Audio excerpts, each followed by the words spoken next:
More ancient history jewelry stories. As you can see, this is the first video that I'm recording in my new workspace where we have the flamingo wall. I've taken a short break from recording new content over the last 10 or so days because stuff happens, and one of the things that happened was moving my workspace into this room. So what better way to inaugurate the move into a new workspace than by talking about one of my favorite parures. That is a matched set of jewelry. So we will call this a Matching Set Saturday, and I will tell you about one of my absolute favorite, completely out there parures. This is not the first time I've talked about this set. I made a video about it last year when discussing Egyptian revival jewelry, but I saw this set when I was in London and I won't say no to the opportunity to talk about it again.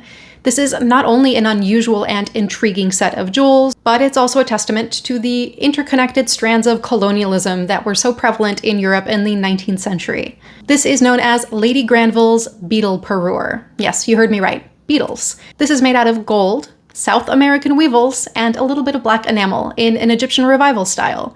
This was made between 1884 and 1885 by Phillips Brothers of London, and it is one of the most astonishing things I saw when I was at the British Museum, a building entirely filled with astonishing things. I spent at least 10 minutes in front of the case just taking it all in. While iridescent beetle jewelry was popular during the end of the 19th century, weevils are still a very unusual choice. So how did such a strange set of jewels come to be made?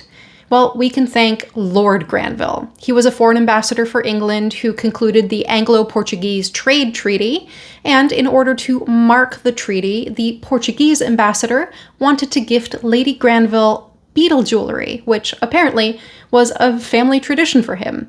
I can't find further documentation about this family tradition, so I'm going to have to take the British Museum's word for it.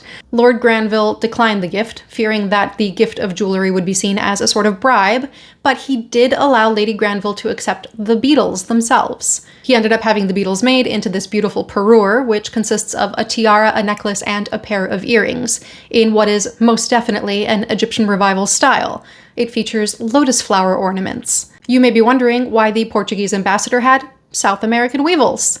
Well, this is where the colonialism bit comes in, because South American weevils are found in Argentina and Brazil, which was, of course, a Portuguese colony. The Egyptian influence on this piece of jewelry is also a testament to the colonial antics of England at the time, because just a year or two before this set was made, England had taken control of Egypt. I can only imagine that this set, with its iridescent beetle carcasses, for lack of a better term, would have glittered like crazy under gas lamps and candlelight. I'm sure it was quite the conversation starter for Lady Granville.